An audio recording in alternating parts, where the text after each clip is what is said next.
estudante! Seja bem-vindo ao Tira Dúvidas, nosso encontro diário com os professores do programa Se Liga na Educação. Na manhã de hoje, nós assistimos mais algumas aulas da área de linguagens. Respeitando o distanciamento social, teremos apenas 2 professores por bloco. Nesse primeiro bloco, estão aqui comigo os professores de língua inglesa, o Nemer Geunon e a Lídia Chagas. Sejam bem-vindos, professores! Gostaria também de agradecer a presença dos nossos intérpretes de Libras, a Vânia Moreira e o Hermes Araújo, que está com a gente nesse bloco. Então é isso. Antes da gente começar, eu quero lembrar que a dinâmica dos nossos encontros nesse mês de janeiro está diferente. Como entramos no nosso último ciclo do ano letivo e já estamos nos preparando para o PET avaliativo, quem formulou as questões que vamos resolver aqui hoje foram os próprios professores. Afinal, eles já sabem quais foram as dúvidas mais comuns e principalmente os pontos que devem ser reforçados em cada conteúdo abordado. E para a gente começar, relembrando os temas que assistimos hoje, vamos começar com a professora Lídia. Professora Lídia, tudo bem? Tudo bem. Joia, conta pra gente aí o que os alunos viram nessa terceira semana do ciclo 7. Ótimo. Nessa terceira semana, nós assistimos 2 aulas. A primeira delas, falamos sobre os benefícios, os muitos benefícios de saber inglês. E a segunda aula, nós pensamos, principalmente para você que está aí no terceiro ano, nós falamos sobre narração de futuro, que você vai usar muito provavelmente quando for fazer alguma entrevista. Ótimo, professora Lídia, obrigada. Tudo bem, professor Nemer? Tudo bem, Dani. Conta pra gente aí o que os alunos viram no ensino fundamental. Ok, olá, professora Lídia, olá, estudantes. O tema da nossa aula do ensino fundamental foi Hello Vacation, onde a gente falou sobre o período das férias, né, que agora em janeiro nos lembra, nos traz muito isso, e também tivemos a oportunidade de acrescentar o vocabulário, trabalhar um pouquinho da gramática e tudo voltado para esse tema animadinho aí para os nossos alunos, ok, Dani? Ok, obrigada. Agora que já relembramos as aulas da professora Lídia e do professor Nemer, vamos passar para as nossas questões? Vamos lá? E a nossa primeira questão de hoje é uma questão sobre a aula do 7º ano. Professor Nemer, qual a diferença entre vacation e vacations? Isso, essa pergunta eu coloquei, né, principalmente porque vem de muitos alunos há algum tempo perguntando essa diferença, porque geralmente a gente pede para pensar em inglês, né, professora Lídia, mas acaba que algumas palavras nos levam ao português e férias é uma delas. No português ela é invariável, né, ela só tem ela no plural, então o aluno fica com muita dúvida quando a gente vai falar essa palavra em inglês, né, que no caso é com S ou sem S, então a gente pode usar das duas formas. Quando eu estou especificando as férias, a vacation, next vacation, last vacation, né, que são minhas próximas férias, ou as minhas últimas férias, eu uso essa palavra sem o S. Já quando eu falo nas férias num sentido geral, my vacations, né, minhas férias de todo ano num sentido mais amplo, eu uso essa palavra com o S. Então a diferença está nesse sentido, ok? Excelente, professora. Obrigada. Tudo bem, professora Lídia? A nossa próxima dúvida é sobre uma questão da sua aula.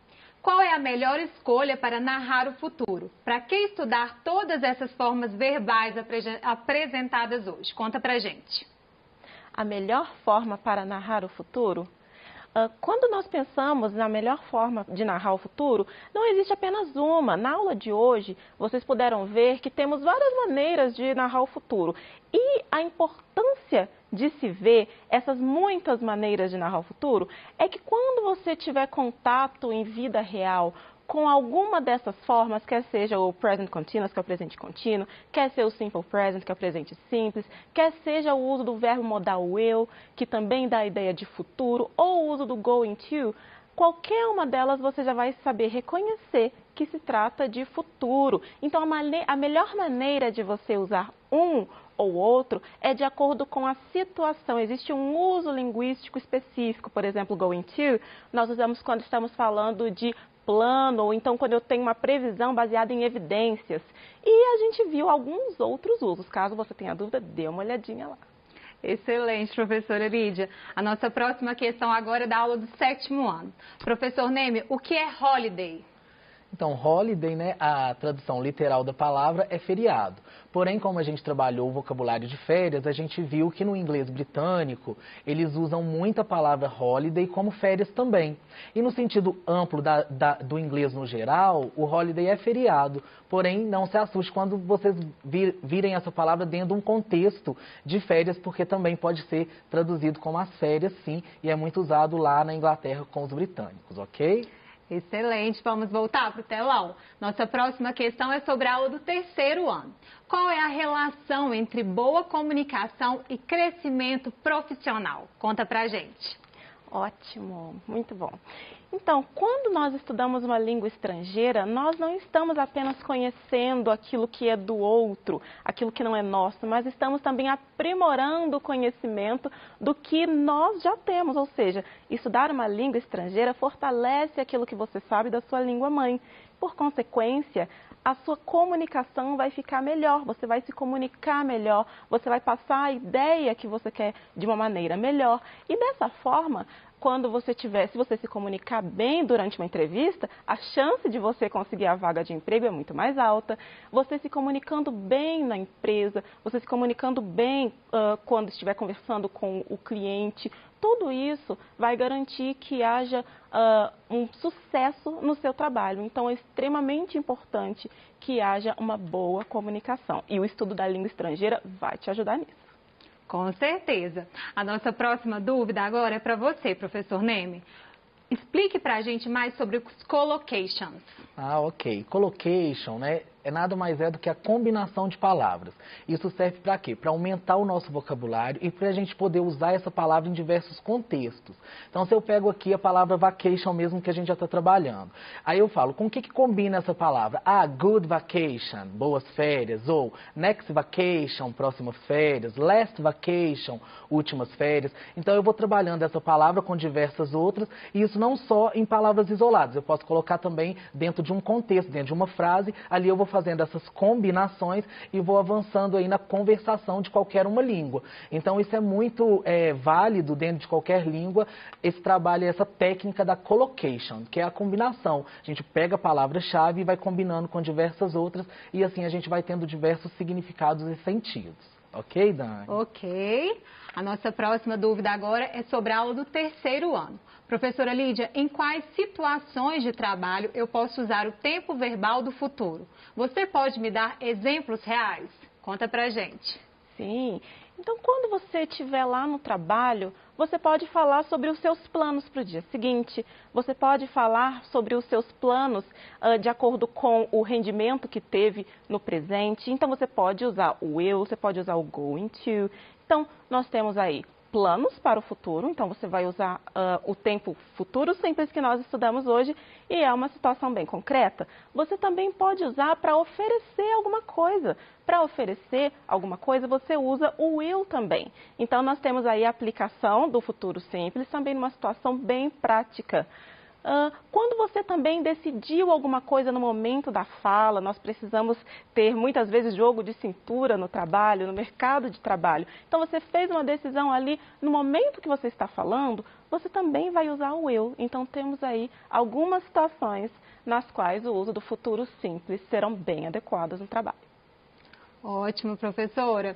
A nossa próxima dúvida agora é para o sétimo ano. O que quer dizer a expressão take a trip? Ok, a expressão take a trip significa fazer uma viagem, né? Essas dúvidas surgem a partir da palavrinha trip, porque o verbo viajar é to travel, né? Então, e o to trip seria tropeçar, é o verbo tropeçar. Então, a gente, quando usa ele como substantivo, ele vira o substantivo viagem. Então, se eu vou fazer uma viagem, eu substantivei aí a palavra e usei o trip. Por isso que a expressão é take a trip.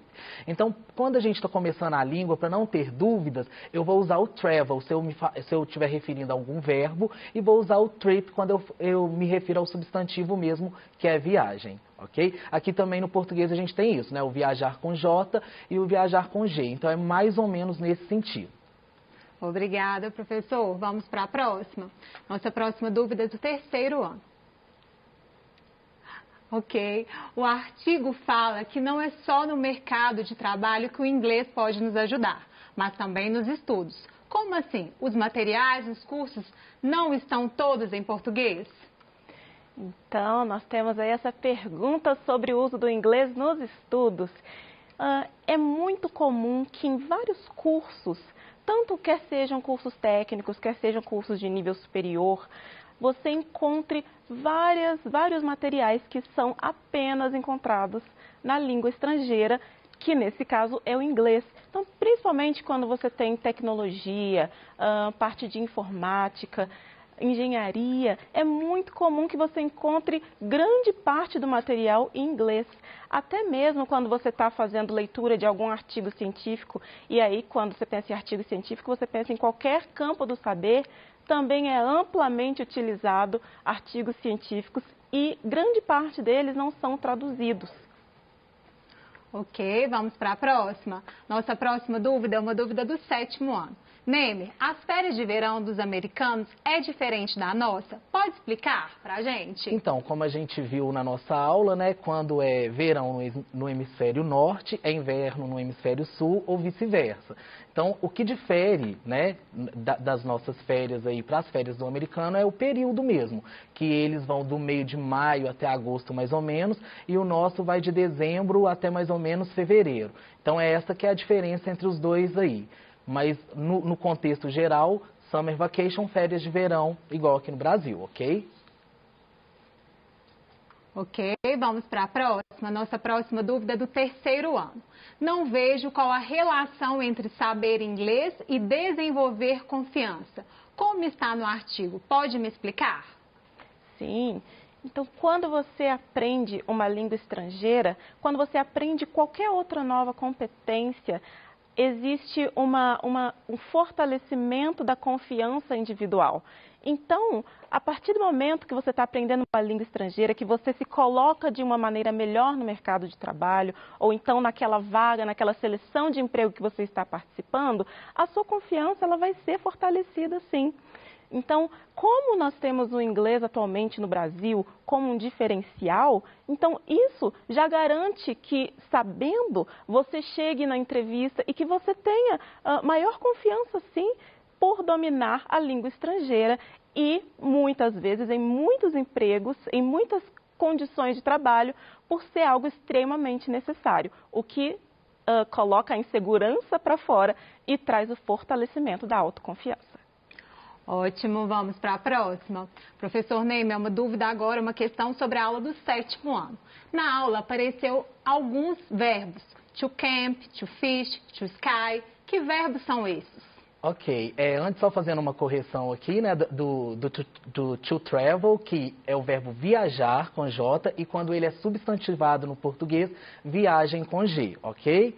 Só fazendo essa correção. E respondendo a pergunta aí, aproveitando que estamos falando de verbo, to camp, to fish e to ski, ok? Isso. Então são os verbos to camp, acampar, to fish é o verbo pescar e to ski é o verbo esquiar. Quando a gente tira o to, a gente também vai substantivar esses verbos. Então, camp vai virar acampamento, fish vira a palavra peixe, o substantivo peixe, e o ski vira a prática do esporte mesmo, que é o esqui, que a gente já tem esse nome incorporado no nosso vocabulário, ok?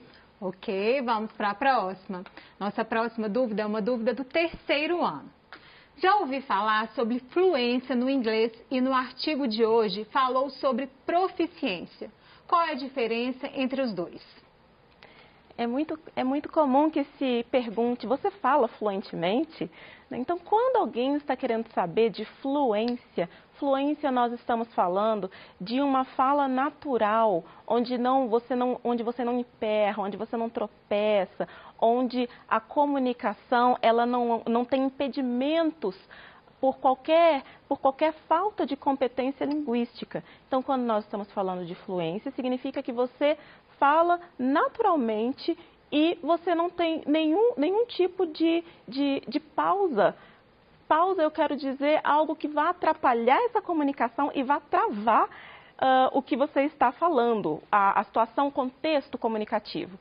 Quando nós falamos de proficiência, nós estamos pensando sobre a aplicação correta, o uso da estrutura gramatical na língua. Então, é uma coisa que casa. Então, quando a gente fala de proficiência, nós estamos falando de você aplicar as questões que são da regra linguística, saber aplicá-la no uso, na fala. Então, isso que nós temos de fluência e proficiência, e eles se casam. Ok, obrigada, professora. A nossa próxima dúvida é sobre a aula do 7º ano. Professor Neme, por que tem o to antes da palavra, como em to fish, por exemplo? Então, é isso que eu expliquei, né? Quando a gente tirou esse to, o fish virou peixe. Mas o to mostra, além de mostrar que é um verbo, mostra que esse verbo está no infinitivo. Ou seja, esse verbo ainda não foi conjugado, né? Por exemplo, infinitivo a gente tem primeira conjugação, segunda conjugação e terceira. Então, verbos terminados em ar, falar, né? Estudar, são verbos de primeira conjugação. Verbos terminados em er, vender, comer, verbos de segunda conjugação. E ir, partir, evoluir, são verbos de terceira. Então, no inglês, para mostrar que esse verbo está no infinitivo, a gente usa o to, né? Então, to fish, pescar. Aí, no caso, to travel, que a gente falou, viajar, e entre outros aí. Então, esse to só mostra que o verbo está no infinitivo. Quando eu conjugo o verbo, o to já some lá e ele entra dentro do contexto aí da concordância verbal. Ok? Ok, a professora Lídia está lá, assim, ó, dando ok aí nas respostas. A nossa próxima dúvida também é para você, professor Neme. Okay. O que seria Summer Vacation e o Winter Vacation? Aí é só mesmo a tradução literal, né, que Summer Vacation são as férias de verão e as Winter Vacation, férias de inverno. E aqui no Brasil, por exemplo, a gente tem essas férias de verão que vai de dezembro a fevereiro e as nossas férias de julho é considerada o Winter Vacation porque são as férias de inverno. E lá é o contrário da gente, né? Enquanto aqui a gente tem as férias de inverno, lá é verão e vice-versa, ok? Ok, vamos para a próxima. Nossa próxima dúvida é uma dúvida de 3º ano. Ok? Você quer complementar? Sim, Desculpa, sim. Professora. E é interessante que isso de Summer Vacation e Winter Vacation, nós temos a palavra vacation aí, que é o substantivo. Sim. E temos a palavra summer, que também é um substantivo, só que nesse caso ele está qualificando. Isso é muito comum que a gente use, você vai ver isso com frequência na língua inglesa. Então, quando você se deparar com um substantivo precedido de outros substantivos, sim, você vai ver que eles estão funcionando como adjetivo, ainda que sejam substantivos. Funcionando como adjetivo porque eles estão delimitando a ideia desse substantivo, que foi o que aconteceu com vacation, como o professor bem explicou. Ok, muito bom, isso mesmo. Excelente, professores. A nossa próxima dúvida, professor, é para você. Pode me beneficiar nas vagas do trabalho, por exemplo? Não consigo entender como no inglês pode me beneficiar nas vagas de trabalho na minha cidade. Por exemplo, por que vocês dizem que o idioma pode me colocar além do padrão básico do mercado de trabalho? Será que eu ia fazer alguma diferença mesmo? Ótimo. Essa pergunta aí é algo muito comum de se ouvir também quando algum aluno ele fala, mas professora, na minha cidade não tem nenhuma vaga, eu não vejo situação na qual o inglês será usado. A grande parte das vagas de emprego, elas não exigem inglês, por que eu estou estudando isso?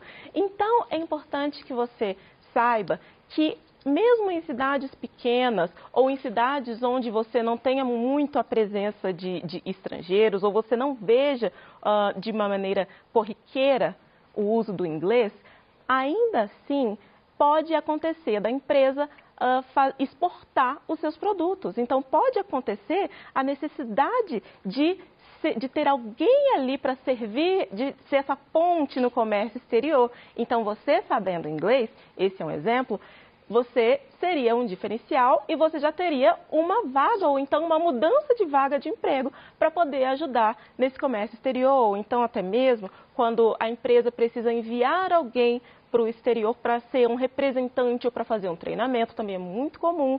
Se você sabe, você já vai ser uma pessoa que vai fazer esse treinamento no exterior, além de ampliar a sua experiência cultural, que é o que conhecer um outro país, conhecer um outro continente, também oferece, além de você poder vivenciar o idioma com falantes nativos e poder ver situações que muitas vezes num cursinho ou então numa aula particular você não veria. Então, temos aí exemplos nos quais, mesmo que na sociedade você não veja com frequência, o inglês pode te beneficiar sim. Obrigada, professora. Chegamos ao final do nosso primeiro bloco do Tira Dúvidas da área de linguagens. No próximo bloco, teremos a participação dos professores de língua portuguesa, o Magno Andrade e a Maria Alice de Souza. Eu agradeço a presença do professor Neme e da professora Lídia. E você, estudante, fique ligado, já já estaremos de volta. Não saia daí.